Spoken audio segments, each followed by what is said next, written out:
diversity isn't, or hiring a bunch of random people that have different identities. Who cares? If you have no policies, no culture, no structure that actually supports all of those identities, then you probably shouldn't do it. Andrew McGeehan is Singapore's leading diversity and inclusion expert. After a decade of working in higher education, we discuss practical advice for implementing D&I in organizations. Minus the fluff. Oh, our goal is to have 50% women by this year. And then what happens? So you have 50% women. Okay, and what? You have better, insurance for women. You cover women's health issues. You have good parental leave policies. You have flexible working hours. Or you just want to get 50% women so that you can say, oh, we got 50% women. There are queer people in your life. You may not know who they are, but they are there. How can you talk to a 5-year-old about queerness because it means sex? And it's like, queerness does not mean sex. And so you have some work to do if that's what you are feeling. Why do most D&I trainings not work? Either because their second reason is that, and probably a third one I would say, is how often do you get that retort? You're a white guy from America, why are you coming over and telling us about diversity and inclusion, racial injustice? Honestly, to my face. You have a business. I do. And it is called Trident Consulting. Is there any name or any story behind calling it Trident? I was actually on vacation in Sri Lanka, and it just came to me sort of, I don't know if it came to me in a dream, but I woke up and all of a sudden Trident was on my mind. And I had really wanted to have 3 focus areas. Trident has 3 prongs to it. And then I am also a big fan of mythology, and Poseidon was always my favorite. I have my big Poseidon tattoo. Camera is this one. Oh, hello. Here's my big Poseidon tattoo, which I had prior to the business, and I love all these sea creatures and stuff. I actually am huge on Greek and Roman mythology. Have you watched any of the recent Percy Jackson Disney renditions? No, I haven't. I have read, there's 2 really good books by Madeline Miller, which maybe you've heard of or people have read, which is Circe and then Song of Achilles. It's retelling of tales, especially the Circe one was from her perspective of being basically banished to an island for eternity. And I thought they were really, really good. So for anyone who is looking for contemporary myth telling in a really interesting way, and especially if you like queer love stories that are also tragic, then those are 2 good books. Yeah, I rarely cry at books, but at the end of Song of Achilles, I was crying. Song of Achilles, when I read it, I was just like, wow, this is why queer love is superior. I think the last 10 pages where he's talking to the mom was just such a difficult thing to read, but such a reality for so many queer people. So I loved seeing that through the lens of mythology. And sort of a journey towards acceptance. Mm-hmm. So I recommend it to everybody. All right, so let's jump into it. Yes. What is unconscious bias? The bias that we are socialized into.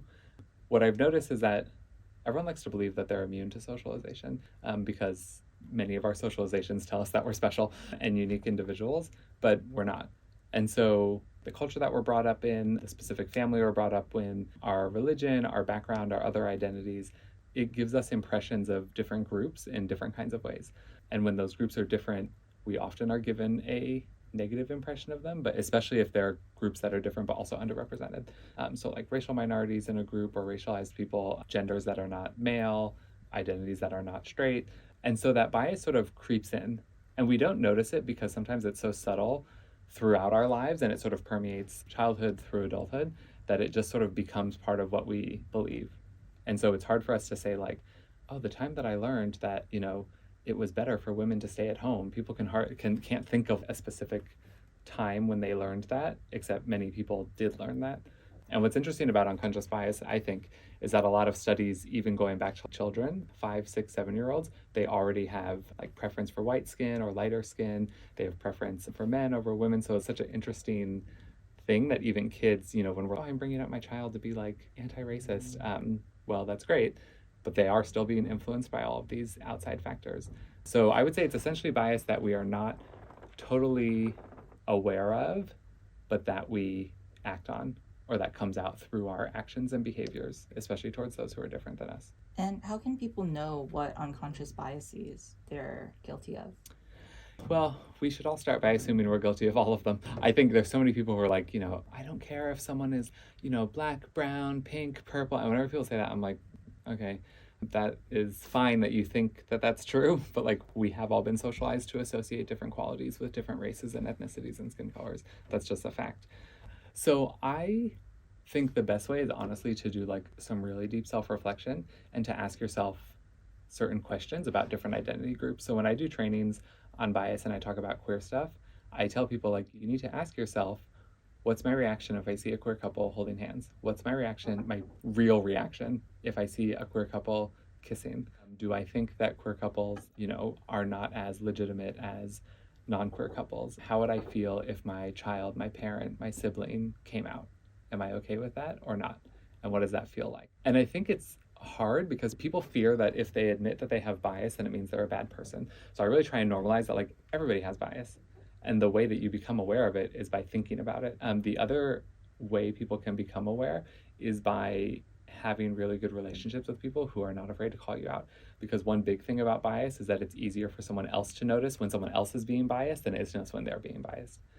So if you have someone who's saying, I think about like interview processes a lot, right?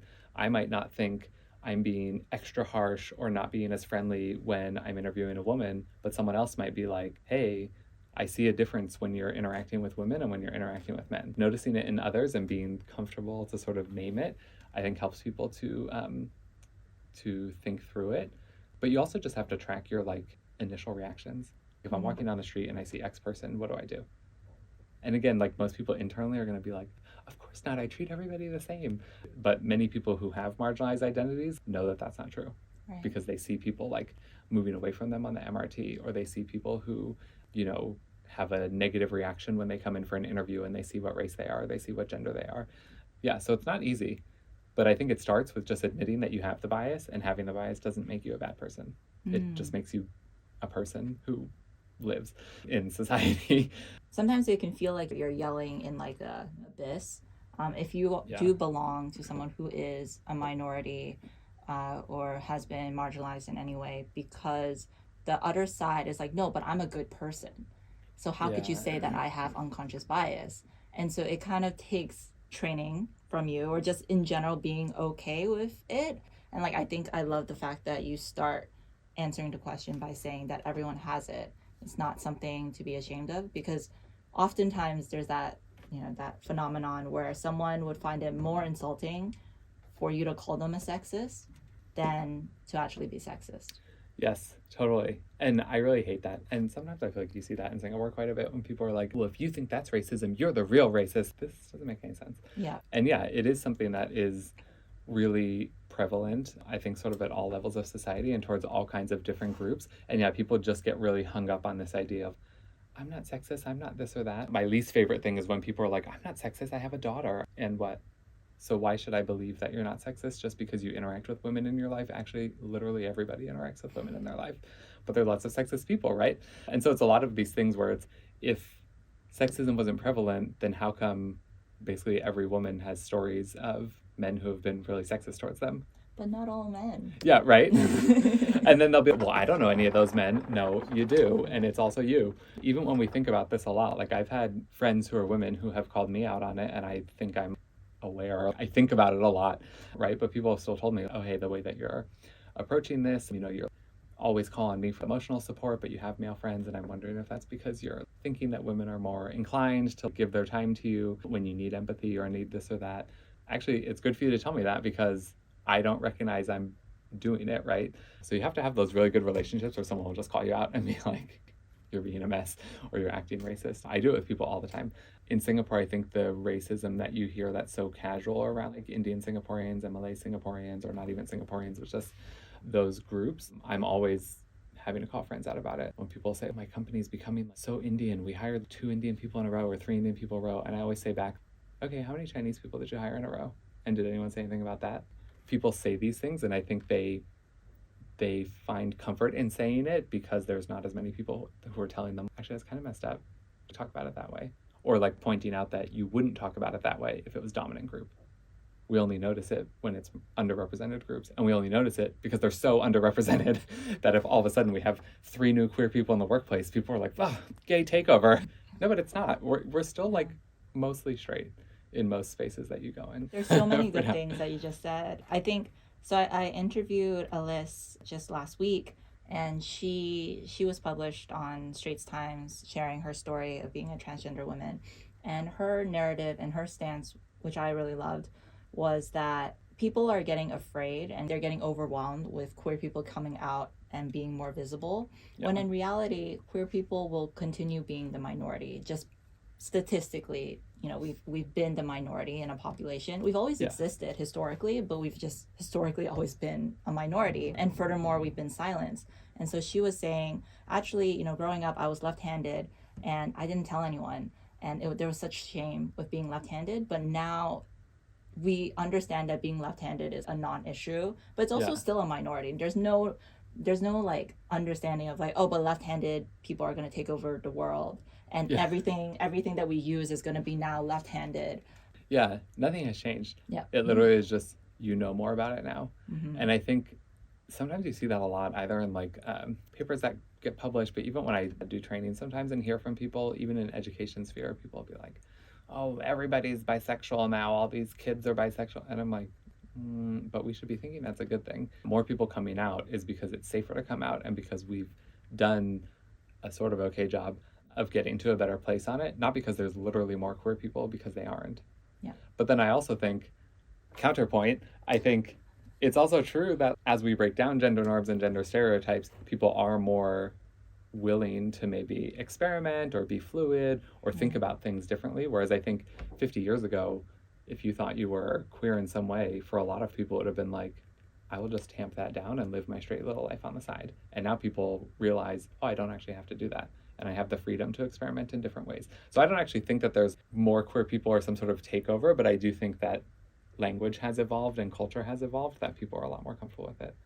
Yeah, so then people will be like, oh my God, I can't believe, you know, that there's so many queer youth, but like, where are all the queer adults? And a lot of those queer adults are in straight passing relationships at the moment, still pretending to be straight and maybe doing other things on the side or doing whatever, which is, I think, a really unfortunate thing that a lot of people have gone through. And I can't remember where I read it, but I do feel that there were a couple things written about Singapore in particular, and I read stuff about other countries in Asia where the generation above ours or above theirs, they really were like, there is no option. We're going to marry someone of a different gender and we're going to have kids and we're going to do that. So a lot of understanding unconscious bias and realizing it in yourself requires a level of being okay with being the bad person. Yeah. Because it comes out after you've already exhibited unconscious bias. It's not really something that you can meditate unless you're very introspective, but it's usually a reaction, and then you're like, oh wait, why did I do that? So I'm curious, 2 parts. The first is, how have you found peace within yourself? I'm sure you've really evolved over the years from when you were growing up to now where this is your line of work. I'm curious about your journey of coming to terms with being okay with like, I just thought of this thing that isn't politically correct. What do I do? I have so many cringe moments in my life when I can remember things that I've said about different races or ethnicities that was super offensive, that even if it was like 20 years ago, I'll still wake up in the middle of the night being, oh my God, I'm so embarrassed. And I can't believe that I thought that. For me, it did have to do with a lot of being in college and being in grad school and like going through certain activities or trainings. I'm not trying to talk up training as the end all be all, but I think those things made me sort of confront what I had thought to be like truth.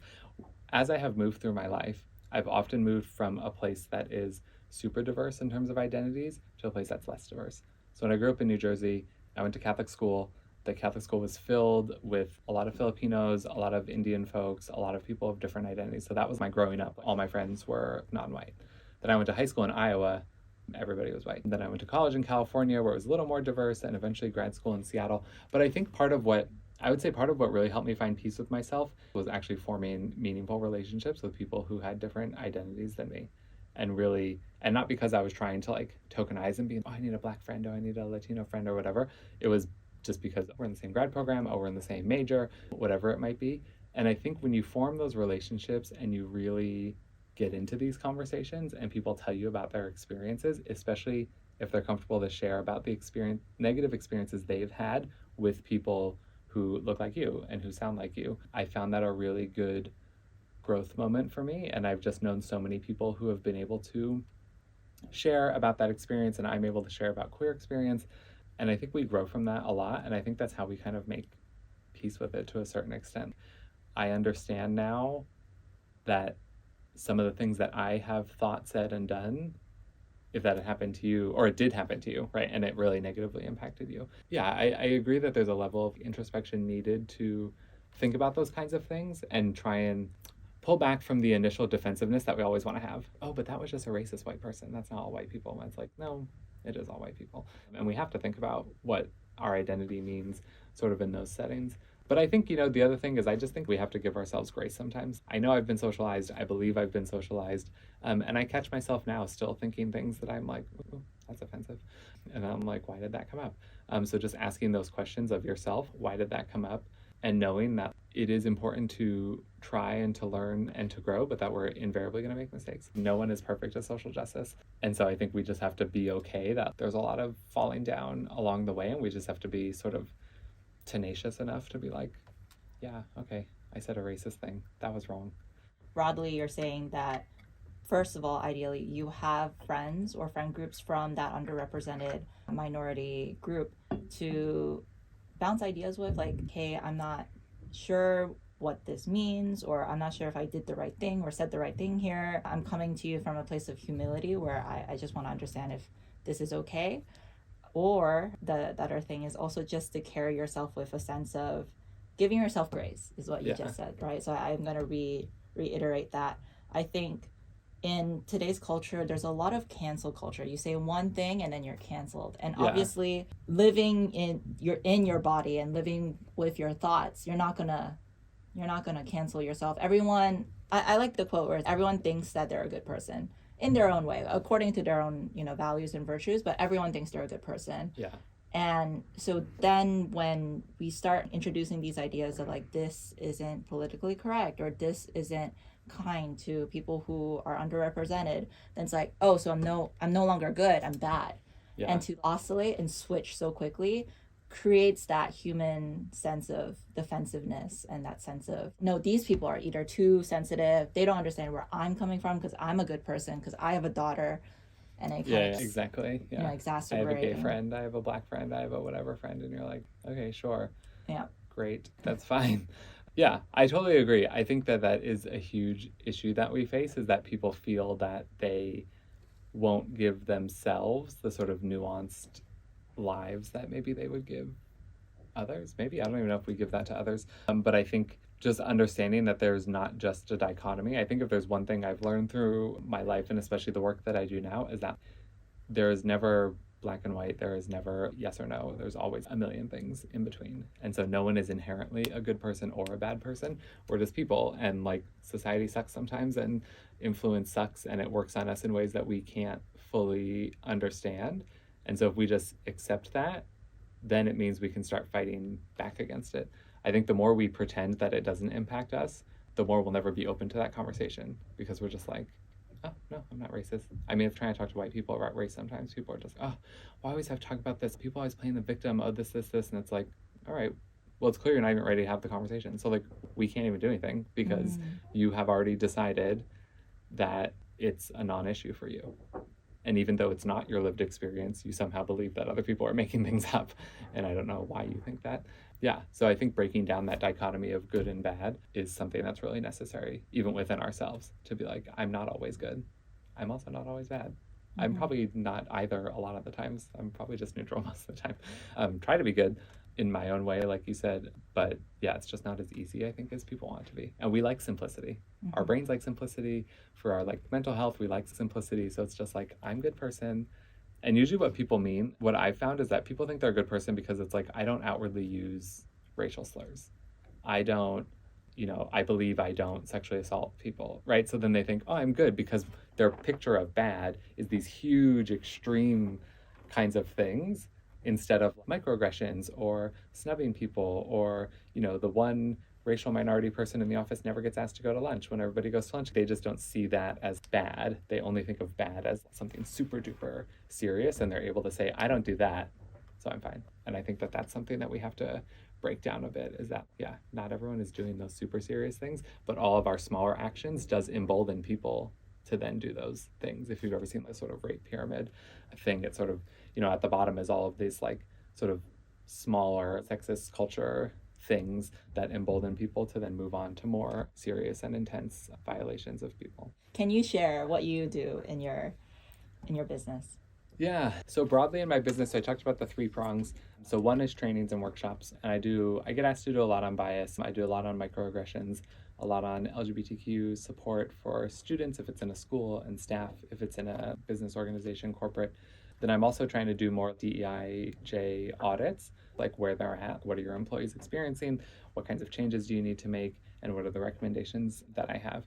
And then the last area is working on restorative justice and restorative practices and thinking about how that can be used as a more effective way to deal with conflict, but also how it can be used as community building. And there's lots of overlaps with DEI, how could we use restorative justice to respond to bias incidents?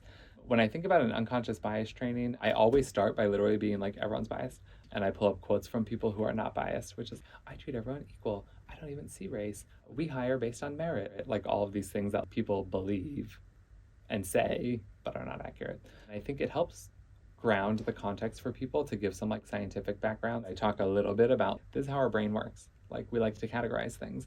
We base things off what we know. Most of us grow up in really homogenous spaces. Even if our neighborhood is diverse, we may mostly interact with our family. And a lot of our families tend to be same ethnicity, same race. We see a lot of the same sort of faces in and out. And so we have a lot more data points for that. So like prior to moving to Singapore, my amount of data points for white people was super high. My amount of data points for Asian people was much lower than it is now. After 9 years living in Asia, I have a lot more data points. And if I think about Singaporeans in particular, I like never met a Singaporean before I moved here. So when I came, something I did was I was like, okay, whatever interaction you have with Singaporeans for the first 6 months, the first year, you have to be very careful not to then generalize to everybody. Mm-hmm. So if my first taxi ride from the airport to Yale in US, if I had an uncle that was saying something really racist, I didn't. But if I did, I was really telling myself, okay, you cannot then think that this is what Singaporeans are like because you have literally zero data on what Singaporeans are like.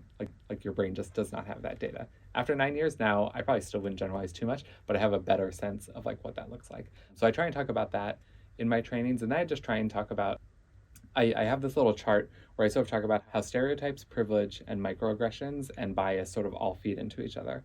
So you can't really talk about one without talking about the other. The privileges that we have makes it harder for us to see our bias, which can result in microaggressions that we're giving because we're stereotyping people. So they all sort of work in tandem. So then I try and sort of identify each of those three areas and what we can do to sort of minimize when that's coming up for us. And then I always do stuff about like bystander intervention and like, because you can identify bias easier in others than when someone is doing a microaggression, here's how you can interrupt them, and you should, or maybe not interrupt, but respond.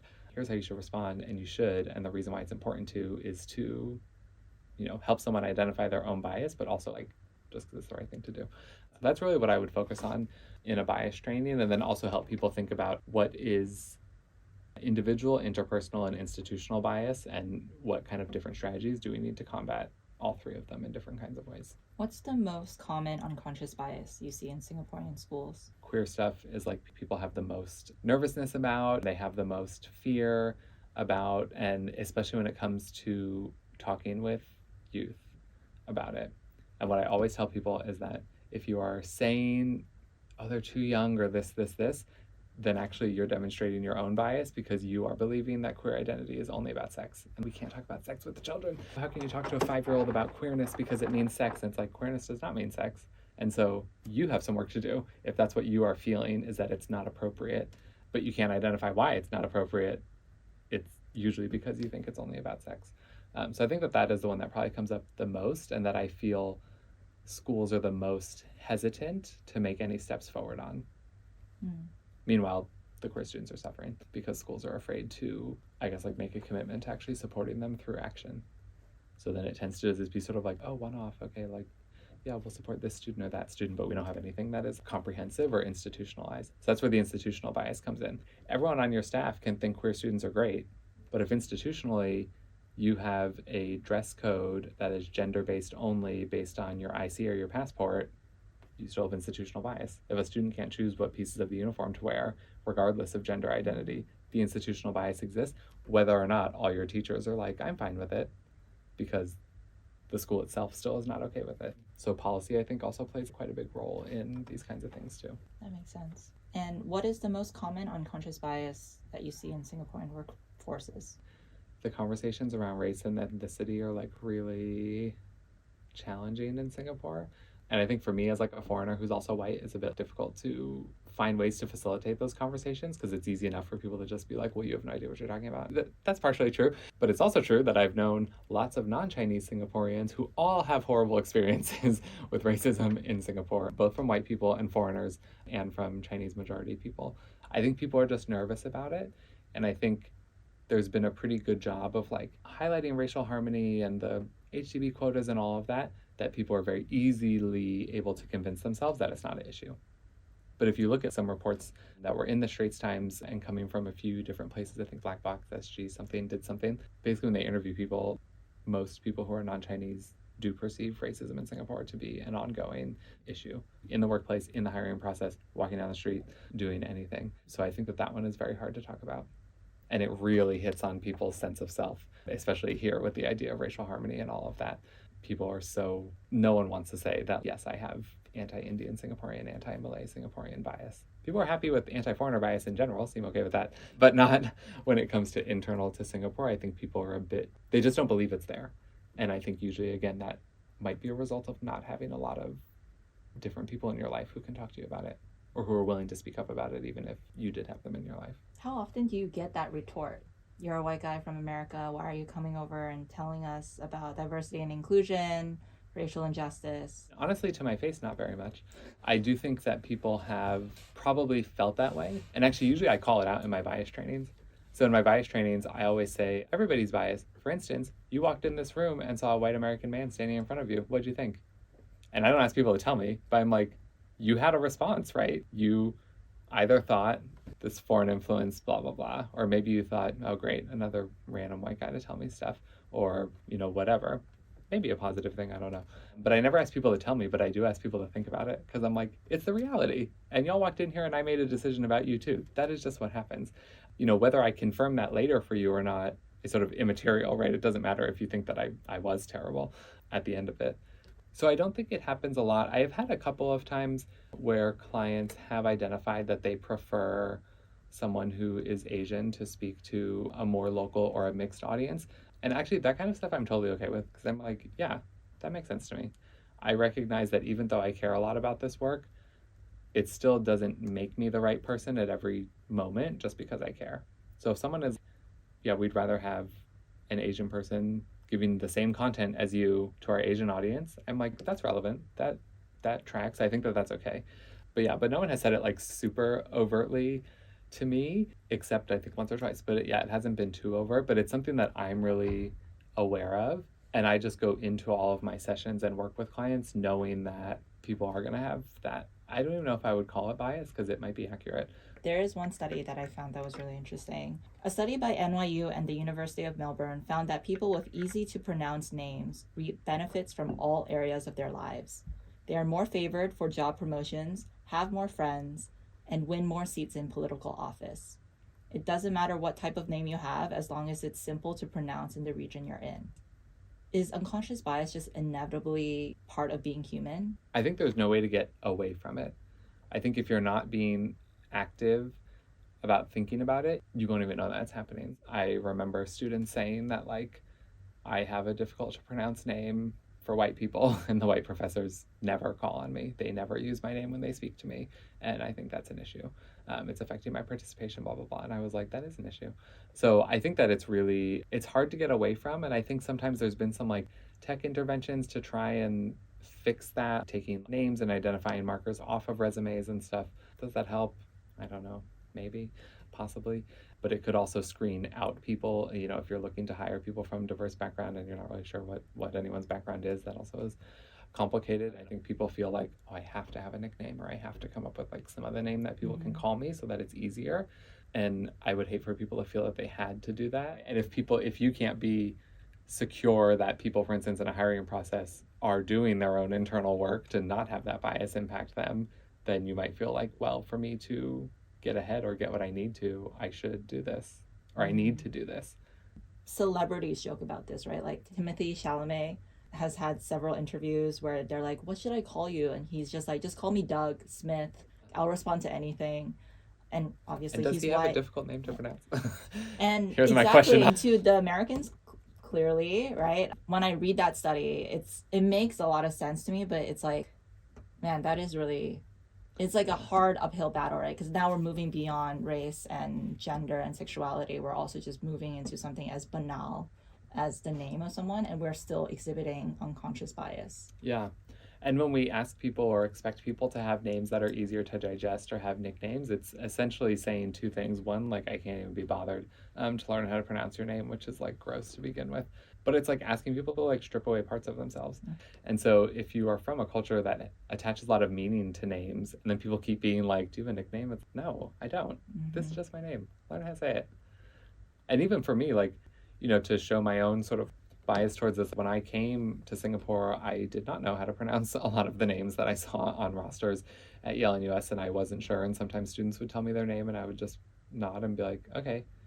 And then later I would be like, I have no idea what their name was. I'm just not sure. And so the way that I sort of really worked with that was just, instead of sitting there with the student for 10 minutes and being like, say it again, spell it, do this. One, I would look up how it was spelled, because that often would help me with the pronunciation. But then I would just ask somebody in the office who I thought would be able to help me with that, so that a student didn't have to be the one put on the spot to like teach this random white man how to say a Chinese name that maybe was confusing for me. So whenever people offer me a nickname, I always say like, do you actually want me to call you that? Is that what everybody calls you? Or are you nervous that I can't pronounce your name? Maybe not in that exact way, but I will sort of clarify. If anyone says like, oh, my name is X, but you can call me Y, I'm always careful to be like, which do you prefer, or what do you typically go by in your circles, so that it's not, I guess I just want to try and convey that, like, you don't have to do that for me. I will learn how to say your name because it's important.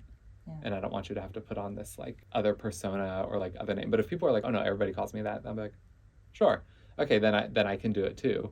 We need to call people how they actually want to be called. And I think that is a fundamental, an easy thing to do for inclusion. God, this feels so basic, but like, I will put in my sessions something easy you can do for inclusion. Learn how to say all of your colleagues' names. And it seems so basic, but it's like, no, but you really should go back and like look at your staff directory. Like, if there's people whose names you don't know how to pronounce, learn. I think Chinese international students are the best at combating this. They know this study already, despite the fact that the study just came out. Because in every introduction, every orientation group I've been to outside of Singapore or outside of Asia, all the Chinese international students would be like, my name is, and they'll say their Chinese name, but you can call me Grace. Yeah. Or you can call me Peter. You can call me Sam. And everyone's like, yep, that makes sense. And I think from the students' perspective, we're just inherently very practical people. Or like, the majority is not here for me, you know? And I think it takes people from the other side, either the majority, if you're talking about a Chinese international student in an American context, or vice versa, right? An international student coming to Singapore. It takes the majority or one person to be like, hey, actually, do you want to be called that? Like, is there a name that you're comfortable with? Yeah. But it could be really hard, because from the individual's perspective, you're one person amongst the masses. I also would just change my name. Yeah. In fact, I think my parents did. Betty is not my birth name. Yeah. But, you know, they're like, okay, what makes sense for the Canadian population? We want our kids to do well. In fact, my parents changed my last name too. Okay. So growing up, my Chinese name is Pu, but in the English-speaking population or in the English-speaking context, I've had comments even from adults who are like, oh, that's so unfortunate. That's an unfortunate name. It's my name, so why would you say that to me, right? Yeah, and I think, again, my parents and I, we kind of have that practical first perspective. We're like, all right, whatever. Like, the onus seems to be on us to like tell everyone, and you know, so we're like, we're just gonna forget this, just change it. And and now I don't really particularly care about my name. I'm like, it's something that I use. But obviously it's not an ideal story. Okay, I want to move on to restorative justice. Okay. So can you define what restorative justice is? Yes. So RJ, I'll use for shorthand. Yeah, it's essentially a different way of looking at conflict in a way that is a lot more focused on the people who are in it. So a lot of times when I talk about this, if you compare and contrast like criminal justice system and restorative justice system, what a restorative justice system could look like. Criminal justice system really focused on like, was a law or a policy, if it's a company or school, violated? And then it's like, were they guilty or innocent? Yes, no, did this happen? Restorative justice just looks at, was there a relationship that was violated? Whether that relationship is between two people, between one person and a group, between a group and an institution, and was there harm caused? So it's not about, was someone guilty or innocent, or did you break the law? It's what kind of harm was caused and what can be done to repair the harm. In more punitive systems, we really focus on sort of organization determined, or in terms of criminal justice, state determined outcome, whereas restorative justice focuses on an outcome determined by the party that has been harmed. So if you're doing like a harm response experience with two people, for instance, so two people having a conflict, the person who has been harmed is the one who can identify, like, this is what I need in order to repair the relationship. And repair not meaning like everything goes back the way it was. Sometimes repair is, I don't want you in my life anymore. And I want you to accept that. And I want you to understand that what you've done was hurtful and this and this. So it's really a way, it's like a structured way of just looking at conflict in a very different kind of way. For the person who has caused harm, it does a couple of things. One, it allows people to really hear and understand the impact of their actions. And a lot of times people are like, oh, I didn't mean it, or I didn't think it would hurt that much. And it's okay, sure, but intent versus impact, it did. And you should, have to sit with that impact and try and understand it, because what our goal is that we reduce the chances of a similar harm happening again. So when you're talking with people about RJ in general as harm response, one of the biggest questions you ask is, what unmet need did the person have who was causing that harm? And how do we meet that need? So that's a big difference, right? I think especially in Singapore, sometimes it's someone who's like a criminal, quote unquote, is just pathologized, like, oh, again, good person, bad person. That's a bad person, right? That person, molested someone, stole a car, did whatever. They're a bad person and they deserve whatever happens to them. Restorative justice says people rarely commit harm solely out of malicious intent. And so actions don't emerge from nowhere. And we have to figure out what need was that person expressing. So a really simple example is okay, somebody is starving, so steals food, right? We'll just be like, you're a thief and that's wrong. But if we don't ask the question of what was the unmet need? So was the unmet need that they don't have any money, right? Okay, so then what's the bigger issue behind that? Is it hard to find a job in this economy? Do jobs not pay enough? Are there multiple people to feed in a home? Are they having other things that are going on in their life? So instead of just looking at, something was wrong, happened, like you violated the law, it's like there is an unmet need that's happening. And the unmet need, it doesn't absolve people from their harm that they've caused.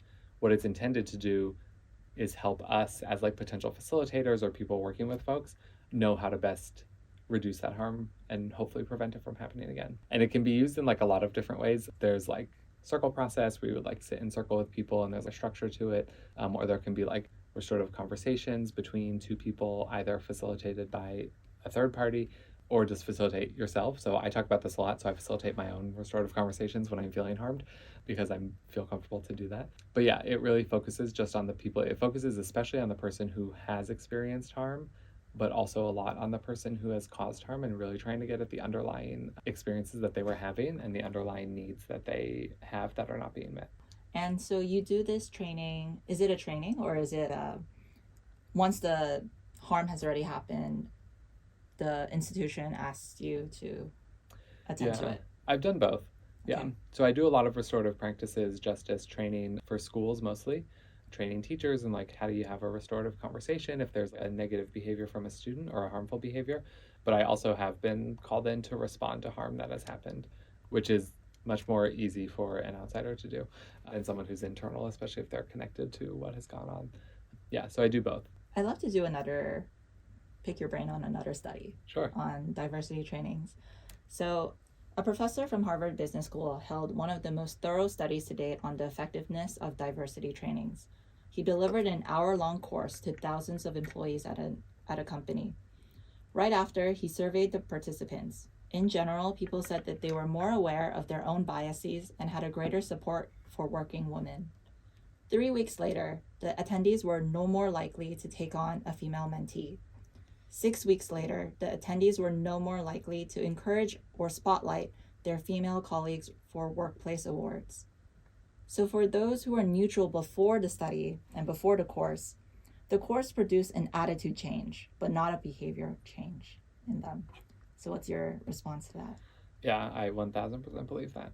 Even though I'm a trainer, maybe I shouldn't say that, but I think that it is true. Something that I say a lot in my trainings is that the time for awareness is over. Awareness is there. Awareness is a Google search away. Awareness is a conversation away. We're over awareness and we need action and we need to move towards something. So I think it's true. I mean, and that's why I think a lot of trainings can fail / not be effective, is because the intent is make sure people understand that it's difficult for women in the workplace. Yes, that has been well documented for decades. We already know that, right? So if those people don't know that, that's on them. And you can find that out easily, right? You can send that out in a reading or a research study or a meta research study ahead of time. I think the challenge sometimes is that people don't know what to do. So they're like, okay, I got all this information. What should I do now? So I think trainings could do a better job in general of focusing on that action and focusing on here's something you can do tomorrow. Here's something you can do with a month of planning. Here's something you can do with 6 months of planning, and really helping people to see what actions they can take. And honestly, I think most people only want to take small actions. So being you can try and do this. So when I do queer related stuff, I'll be you can put your pronouns in your email. Okay, it takes you 2 minutes. It's also super basic. Do I think it's the most effective thing ever? Not really. But if people take one action step, then they can feel confident to take another and another. So I think to combat that, for me personally, I do a few things. One, at the end of trainings, I like to put a call to action at every training. Now, I usually don't get to know if people actually did it or not, but I'll put 4 things on the call to action, and it'll be talk with someone in your family about what you learned today. I'm always telling people to review their policies in their staff handbook. Review your staff handbook and see what it says about gay parents if they adopt a child, and what kind of leave they get, right? Most places have nothing in place for that, or whatever else it might be. So I like to do that, and I also like to try and do worksheets to have people actually identify during the session what things they're going to do. Again, do they do it or not? I don't know. That's one of the downsides sometimes of being, running your own thing, is someone brings you in for something and then you're sort of gone. So did they change? I don't know. I hope so. But yeah, I think that is an issue. And I think the hardest part is figuring out, okay, if not training, then what? Because not everyone in an organization is in charge of policy writing. So if you bring people in, but then sometimes it is awareness is boring. We already know about this. So how can we really dig deep, and how can we also institutionalize action in a way that is systemic? So I think that a lot of places bring DEI trainers in because it is what people are doing now, but they don't really care. So it's or they don't care in a larger sense. So for me, if an organization was we're going to have some training on this, and then actually moving forward as part of your KPI, you're going to need at least one DEI related item in your KPI, and that is actually going to be assessed at your performance eval and tied to your bonus, right? Then all of a sudden people are going to come up with all sorts of things that they can do, and that can be a start. So I think there has to be just a fundamentally different way in which we look at it. And I think it's not enough now for trainers to just give information and be here's the study on this, here's the study on this. Okay, goodbye. People really have to start giving this is what you need to do, or here's examples of what you can do, or brainstorm with your group 5 things that you're going to do in the next week. I also always tell people whatever you wrote down to do, you better go put it on your calendar right now, because if you don't within 2 days, it's gone. I 1000% believe that if people don't act on something immediately, I have no study to back this up. I just believe it to be true. And also from my own experience, they're just less likely to do it. So sometimes I'll say, schedule a meeting with someone from the DEI committee to talk more about how you can get involved with something. I'm you better go send that email as soon as the training ends. Walk out of this door to your office and type it up, because you just won't do it. And then 6 months from now, you'll find the paper you wrote that down on, and you'll be oh, right, I was supposed to do that. But they don't. Yeah, so that's my take on it, but I 100% believe in the outcome of that study. And I think the other thing I would just say really quick is I think people believe that they are already doing a lot of things for equity and inclusion. So then they go to a training and they're yes, all sounds good. Yep, well, it basically sounds what I'm already doing. It's an ego pat. Yeah, totally. Yeah, sounds like me. And again, it's so diverse. Yeah, I'm not outwardly saying that I don't like to hire women because they might get pregnant and take time off. I'm not going to say that outwardly, but I'm still going to do it, and I get that it's the wrong thing. So I think that is also just a huge part of the issue, is that everyone believes, when we already believe that we're inclusive, we don't think we have to change our behavior. And again, it ties back into the bias thing. And if no one has ever told us that we're not inclusive because they're afraid of us, or because there's power differential, or because they don't know how we're going to react, or because we come across as combative, then no one's ever going to learn. I can't even tell you how many places I've gone in to work, both as a professional person, but also in my current role, where everyone will tell me about a certain person or a certain few people who's super sexist, super racist, whatever. And I'm like, well, who's going to tell them? Why does everybody know that this certain person is this, but no one has called it out? And I'm not saying that the people experiencing that marginalization need to call it out, but I'm like, where are that person's colleagues at their same level with the same identity to be like, hey, bro, you're super sexist?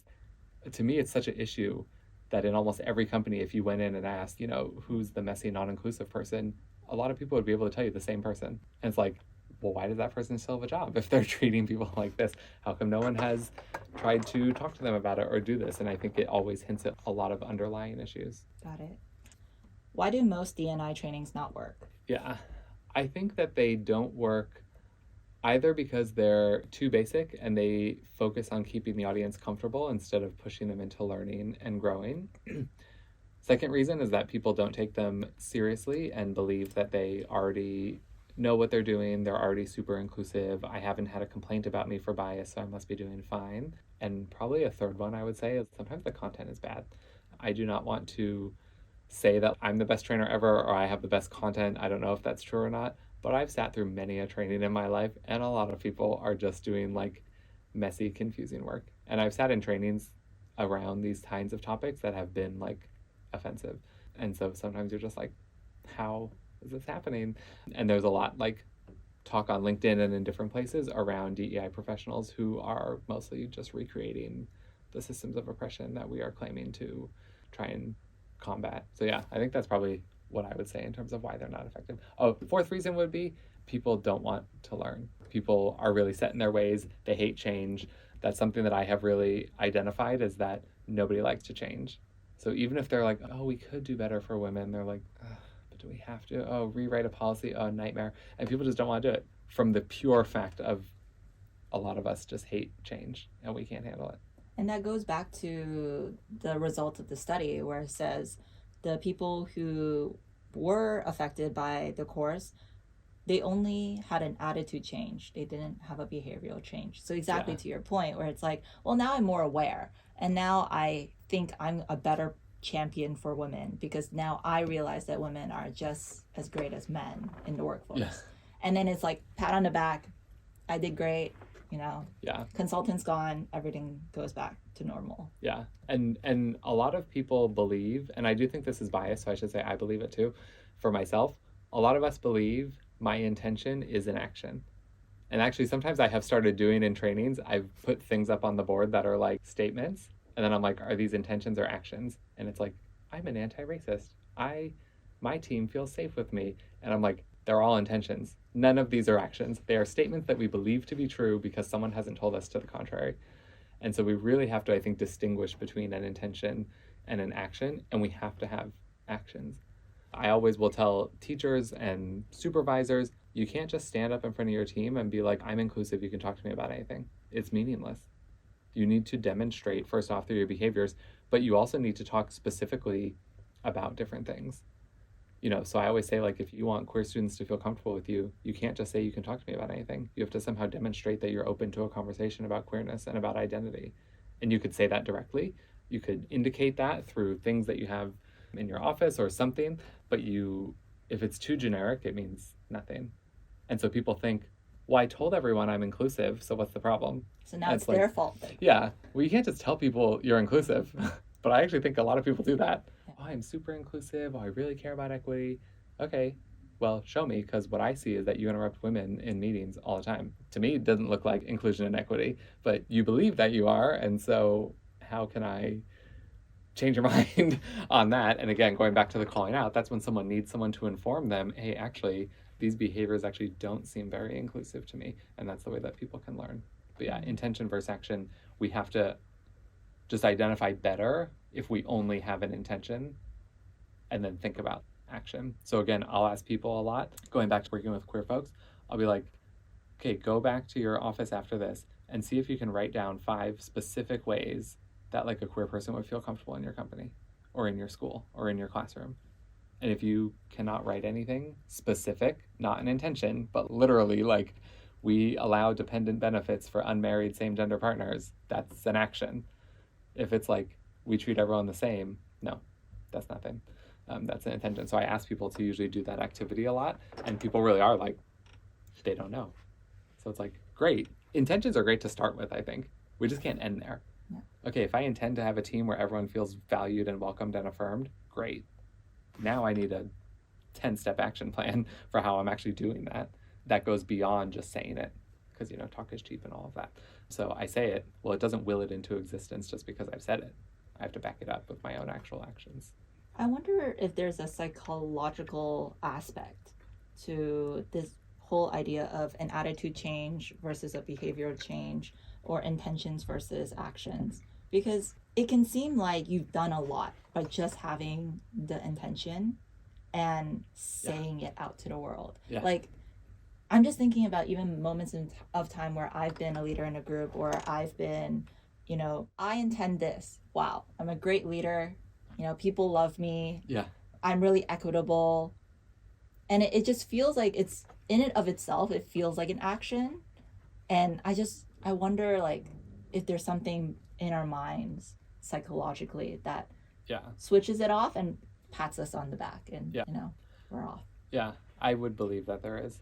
I think any individual is able to rationalize all of their beliefs, actions, intentions more than we do for anybody else. Some random quote, I don't know where it's from, but it's something basic like, we judge ourselves by our intentions and others by their actions. So we're like, well, I tried. Well, okay, but if nobody felt the impact of that trying, then you have to try harder. Or like, well, yeah, I wanted to be really equitable, but I guess it didn't come across that way. Okay, well, then you have to do something different. Yeah, so I totally think that there is a psychological component to it, for sure. So what is one thing an ally can do today to help LGBTQ folks in Singapore? Let's see. One thing would be to open your pockets. There are queer affirming organizations that are always taking donations. Ugachaga, Tea Project, and I think those are really necessary. You know, if people don't know what to do, I advise people to donate. I guess another thing would be, you know, things like attending Pink Dot or trying to learn more about the community. You know, there's the new group set up, SAFE, that is about parents of queer folks in Singapore and bringing them together to be able to talk about what they're going through. So I think attending sessions like that, thinking about it. But I guess one big thing I would say is that in the workplace, in home, just don't make assumptions that everybody is straight. I mean, something I tell everyone, there are queer people in your life. You may not know who they are, but they are there, for sure. So either you've created an environment or, you know, cultivated your personality that they would feel comfortable to tell you, or you didn't. And so you have to imagine that there are always queer people in the spaces that you're in. So if you're, you know, talking negative about the community or saying, oh, they're doing too much, or the thing at NTU with drag, oh, the drag queens were like corrupting the children, even though it was for college students, whatever all that was about, then someone is hearing that and it's putting them off from being able to have that conversation with you. But then also on a really practical level, I would say the thing I experienced the most when I first got here that I was really over was I moved here and everyone was just like, oh, do you have a wife? Do you have kids? Did you move here with your wife? Constantly. And I was like, why do people ask this all the time? And I asked a lot of people and like Singaporean friends I had, I was like, is this just a common thing that people do? And everyone agreed that the consensus was yes. Is it because we're being busybodies? I don't know. Is it because it feels like an easy get to know you question? But when we ask that, we put people on the spot in a way that a queer person won't know if there's malicious intent behind that or not. So people get put in a situation of, ooh, either I have to come out and like, I don't know if it's going to be awkward or not, or I have to lie. And does that feel good for my internal sense of self to have to do that? So I think not asking those awkward questions is something anyone could do, like at any moment. And sometimes it's more difficult to stop an action than to start an action, but it's like, you can also just stop, you know, doing that. Or even things like stop saying he or she, just say they all the time. Or stop using he as your only example when you're giving examples or hypotheticals. I think another, resource I would point out if someone wanted to start being a better ally would go to like Heckin' Unicorn's website and read all of the long form articles that are there. They're very good, they're very well researched, and they're very Singapore specific. And I think for people who are like, I don't understand why this community is always making so much noise, that would be a great place to start, because it's like we can spell out exactly what the impact of the media bans, the inability to talk about things in schools, the outing that sometimes school counselors do of students to parents. Like, you can learn more about why that is a negative impact. Yeah, and then if you really want to take it further, you can volunteer with Ugachaga, you can volunteer with Tea Project, you can look at these things if you really want to engage, I think, in that deeper allyship. What's the most surprising thing about being queer in Singapore? Maybe something that is not my experience, but that I was surprised to hear, was that a lot of people that I knew and students that I worked with who were queer, there were a lot of people who had told me outright that they planned to never tell their family about their identity. And I thought that was surprising. I think coming from a US perspective, there's this emphasis on like coming out, and once you come out to everyone, you're able to like synthesize your whole identity, and it's so great, and then you'll finally be happy. And it actually really challenged my way of thinking around that, to hear that from people and hearing people's reasons why they weren't going to come out to their family. So I think that's something that surprised me a lot, but it's not my experience. But it's something that a lot of people had told me that I was like, okay, that is interesting. I guess the other thing I would say now that I'm thinking about it, that is sort of my experience, is that idea of like being queer and visibly queer in your family, but nobody talks about it, and the word gay, lesbian, bi is never uttered, but like everyone knows. Here's this man that you bring home all the time for different things, and you live together. So I think that is something that is, again, it's just very different from my experience. Like, just say that you're gay. And so this is sort of my experience with my partner a little bit, is that, we didn't necessarily walk into the room for New Year celebrations and be like, this is my boyfriend. Or just like, this is Andrew, he's here now. And then afterwards, my partner was like, they all get it. Do they? Should we use more specific language? And he was just like, no. He was like, everyone understands, and we're probably not going to use that language. And I was like, okay, I hear you. I was like, what should I do if someone asks me who I am in relation to you? And he was like, you can say whatever you want. Oh. And I was like, okay, are you comfortable if I say boyfriend, or should I say partner, or whatever? And he was like, do what you feel like. All right, as long as you're comfortable with that. And nobody did. And actually, funnily enough, he was like, no one's going to ask you that. And I was like, are you sure? Won't they be super interested in me? And he was like, no. And then they weren't. I was like, okay, so you were right. But that, I think, is very interesting to me. Even that kind of, I don't know if it's cultural, maybe it's cultural a little bit. Aspect of it is like where I'm from in the US, and like a lot of times if someone brought someone new, they would be sort of the center of attention, like a lot of things. It's interesting, the dilemma of confrontation versus just pushing everything under the rug for queer people. So I'm part of a queer women's book club in Singapore, and we read books from all different parts of the world. But when we read Asian queer literature by women in the region, the Americans in the book club were very astounded that despite the fact that it was a queer book, it was a queer story, the family didn't know, the colleagues didn't know. Yeah. Even they themselves were not, the characters themselves were not fully okay with it. They were like exhibiting very avoidant, passive tendencies even towards their own identity. And so I think multiple times we've had conversations, very good conversations with our American counterparts in the book club, where they're just like, but why don't they just tell people? It's so obvious. Why don't they just confront it within themselves? Why don't they just like argue with the person that has harmed them? Yeah. It's like, no, but that's not like, it's not a great thing. I mean, there's good and pros and cons of having a very confrontational culture like the US, but it's not a thing in Asia. Like you kind of just deal with it and then you die. Yeah. So it's just that. And I feel like that actually like goes back to what we were talking about with bias, right? Because we think like our way is the best. Mm-hmm. Wouldn't it be easier if you just talked about it? I mean, I know I've said those exact same things to my partner and to other people in my life. Like, wouldn't it be easier if you just confronted it? And so I think that's such a good example of how sometimes we don't see how much our worldview is shaped by our identities and our cultural upbringing and background, because we think that's so strange. I would never do it that way. It must be a lot more harmful for people. But I mean, if it was, then maybe it would have been phased out by now. And yes, there are pros and cons to either option, but I think that's a place where like the bias really comes out. And there sometimes I think is this shockedness from foreigners sort of upon first interacting. If they're foreigners not from Asia, I think coming to Asia for the first time, I know it happened to me for sure.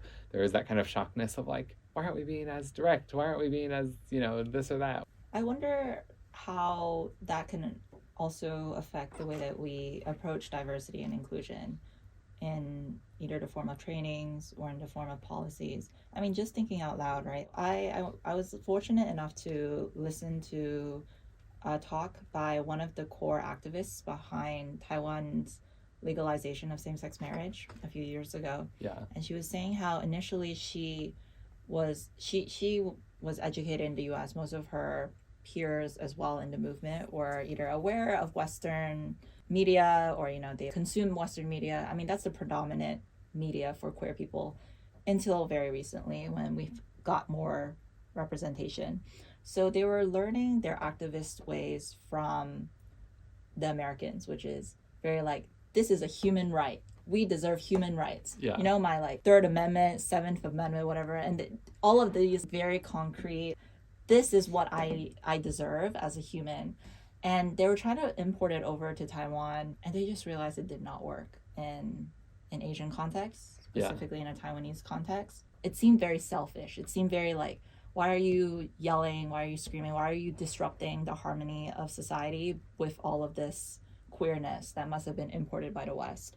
Yeah. And so what she found was the most effective, and eventually it worked, right? They did legalize same-sex marriage, was this notion of promoting inclusion of same-sex couples as part of community building, as part of harmony within the community. And she would run ads where it's a very gentle grandmother who's, sitting in front of the camera and talking about how she's so grateful for her lesbian granddaughter for coming out to her, and she really hopes that her lesbian granddaughter can have the same partnership as she did, because she had such a great relationship with her husband, and she's kind of walking around her park and just being very cute and joyful, and her granddaughter is helping her as well. And so it's like promoting this idea of let's continue to build community and build and include people in our community, and which very much didn't take the whole idea of I'm an individual and I deserve these rights because I am an individual. And so I just wonder like how knowing this has impacted your D&I training, or like in general. I think I do try and focus on like why different aspects of equity are benefiting everyone. So I do try and come at it from that community aspect. So I do try and talk about like, if we want to talk about sexism, reducing gender expectations and rigid gender roles, it actually benefits everyone. It allows everyone to live in ways that feel more congruent with who they are. And when we want to include, queer people in, all kinds of institutions, it's better for everyone who's involved. People don't have to hide themselves. They can talk to their families. They can bring their families in for something like a wedding if there is that. So I do think that I try to embrace that sort of same principle. And at the same time, I think because I've lived in the US for most of my life, I think I also do still have that perspective sometimes of like, sometimes we do need to be aggressive to like get what we want. And I struggle with that, I think sometimes, because I know that sometimes that is not the preferred way of doing things in Singapore or in different places in the region. So I do find that frustrating, I won't lie, and that is my own like bias coming through. And so I guess, for me, it's also really important to just listen to what activists are doing and have been doing and try and understand why that method is going to be more effective given the context. Inclusion and equity actually enhances like the working experience for everybody. So I think I do focus on that quite a bit, but I don't know if it's for that exact reason. I think sometimes it's for the reason of like people are also less likely to do something when they feel it only impacts a few people. Yeah. So if they're like, we don't want to do this thing for like trans people because we only have 2 trans employees, I'm like, okay. But if you had more comprehensive insurance or less restrictive dress codes, more open dress codes, actually benefits everyone. Maybe not everyone will take advantage of it, and that's fine, but it still benefits everyone in those kinds of ways. So I found that that is also a good way to combat that idea that, we're giving a special privilege to just a couple of people. Actually, if you have like accessibility software and hardware that's open to any employee, not just those who may have different disabilities, it does actually benefit everyone. Because people can use it if they need it, even if they don't have something like, diagnosed or they're not sure if they need it or not, you just make it available. Instead of someone who has a disability having to disclose it and saying, I need XYZ, for my computer in order to be able to use it effectively, just make it available to everybody. And that's fine. And it's called the sort of name for it is like universal design, where like everything is designed to be used by people of all kinds of abilities and identities. And when you just do it that way, it just benefits everyone. Like, instead of needing to be like, oh, this is what you get if you have this, and this is what you get if you have this, just make it for everybody. Yeah. What's the best piece of advice you've ever heard or received? Work will always be there. There will always be a to-do list. And so just be done when you're done. Especially when I've been really busy, I'm like, oh, I should stay late. And then I'm like, you know what? No, if I get this done, I'll still have a full day of work tomorrow. So I'm just going to call that good. So I feel that that was good advice, and one that I have given to other people, especially if people are like, oh, I feel kind of sick, but I don't know if I should, still come in and do stuff. I'm like, no, just get better. The work will be there tomorrow. And so little of what we do is like so serious that it has to be addressed right in that moment. So I feel that that's a really good piece of advice. The other thing I'll say that's more DEI related is shout out to this book called DEI Deconstructed, which is written by a person called Lily Zhang. And that book, I think, one huge takeaway that I took from it that I really loved was the idea of what diversity even is, and that most people, we don't even know what we mean when we say diversity. And so I've started incorporating that into trainings. Like, I've describe groups, and then I ask the people, the participants, I'll be like, is this group diverse? Yes, no. And then, is this group diverse? And is this group diverse? And I find it really interesting because I'm always like, what made you think it was diverse or not? Because there is no actual answer. So when companies say, we want to increase diversity, it's like, it's basically meaningless. What? And then what? Right? I've noticed that a lot of places, anyway, this is also coming from the book, they'll sort of be like, oh, our goal is to have 50% women by this year. And then I've started saying, and then what happens? So you have 50% women. Okay, and what? You have better, insurance for women. You cover women's health issues. You have good parental leave policies. You have flexible working hours. Or you just want to get 50% women so that you can say, oh, we got 50% women. So, like, what is that supposed to tell me about your organization? I don't think it tells me anything. It tells me that you have collected data on your employees. So I think that's a really good piece of advice that I got from, I know that everyone knows DEI and blah, blah, blah, so sometimes you just have to use it. But I'm like, again, similar with like awareness is over, like, okay, diversity is over. Hiring a bunch of random people that have different identities, who cares? If you have no policies, no culture, no structure that actually supports all of those identities, then you probably shouldn't do it, because then you're setting yourself up for failure by bringing in, if you want to hire more queer people, and then you do, and then I'm like, can I put my unmarried partner on my insurance because we can't legally get married in Singapore? And you're like, no. Well, why did you want more queer people on your team if you can't offer me anything? Or if you can't, if all you can offer me is a rainbow cupcake at Pride, I don't want it. I want better policies. I want adoption leave that is equal to giving birth leave. And if it's not, then like, what's the point? It's just diversity for numbers' sake.